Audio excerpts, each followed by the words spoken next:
Welcome everybody. Today we're taking a look at another film in the Universal Horror Monsters and Curiosities box set from Umbrella Entertainment, and it is the second and final film in the Frankenstein Frights Part 2 sub heading of this box set, and it is 1943's Frankenstein Meets the Wolfman. So this is directed by Roy William Neill, who did 11 of the 14 Sherlock Holmes films that starred Basil Rathbone, which were from like 1939 to the mid to late 40s. And yeah, but he also did, outside of that series of films, Black Moon, The Black Room with Boris Karloff, and Black Angel, which is a film noir from 1946, which is actually fairly solid as well. And this is a horror film clocking at 73 minutes long. The likes of Lon Chaney Jr., Bela Lugosi, and Lionel Atwill once again return to one of these films. Although Bela Lugosi is Frankenstein's monster in this film, which quite frankly makes sense given the proceedings of the prior film.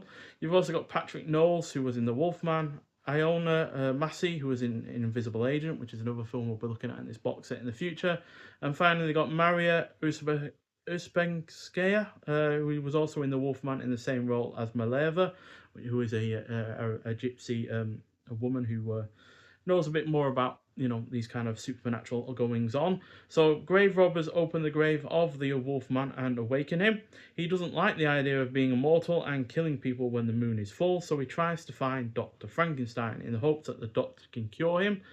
Dr. Frankenstein, however, has obviously died, but his monster is found, and yeah, he tries to use the monster to try and find Frankenstein's notes and work to try and see if that can help cure him. So despite several elements working rather well, this does unfortunately represent another step down in overall quality for the series, due to it not living up to the title or its premise while lacking in new ideas. That said, the cast is good. It has a reasonably fun finale. There is more solid miniature work that become the kind of a staple of these films, particularly at the end when a dam is blown up and the ensuing massive tidal wave wipes out Frankenstein's castle.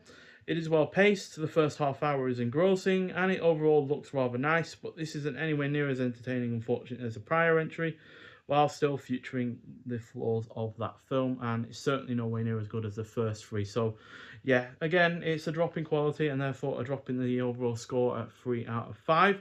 That's not to say there's nothing to like about this, but unfortunately this suffers from the same instance that kind of cursed the likes of Bride of Frankenstein, for instance, where the whole bride and everything doesn't really come into it until towards the end, and that is the case with Frankenstein Meets the Wolfman. Now, granted, it isn't actually Frankenstein, because a lot of people get mixed up. They call the monster Frankenstein when obviously it's Frankenstein's monster, but Frankenstein's monster and the Wolfman don't come to blows until right towards the end. So again, you are waiting a while for that ultimately to occur.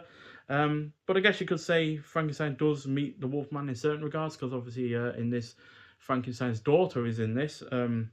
So I guess you could say technically it's the Wolfman's meeting Frankenstein, but certainly not the Dr. Frankenstein that we have come to know in prior films. So yeah, it does get a 3 out of 5. Now, this does have a trailer on for this film on this disc, so that is at least a little bit of an extra there, which we certainly didn't have with Ghost of Frankenstein, unfortunately.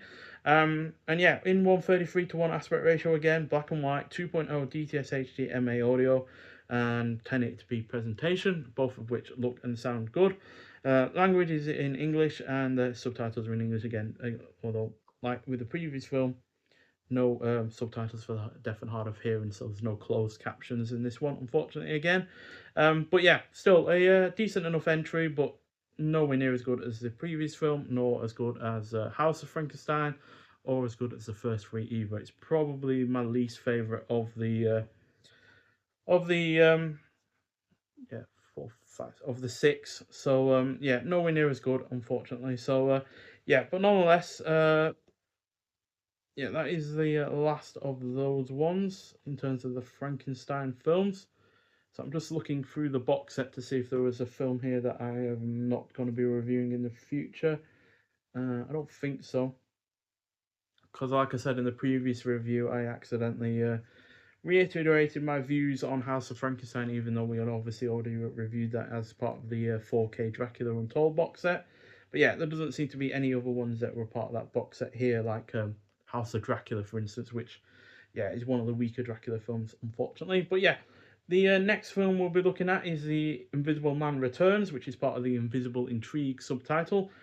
We have 3 of the Invisible Man films on that disc, so not the entirety of that series, because obviously we don't have the original Invisible Man, for instance. But yeah, I find the sequels to be decent enough, but not spectacular. But still, the first of the sequels, Invisible Man Returns, is definitely the best of the 3 there. So yeah, so I look forward to reviewing that one. But nonetheless, if you have seen Frankenstein Meets the Wolfman before, let's hear your thoughts on it. But thank you for watching, and I'll see you in the next one. Bye.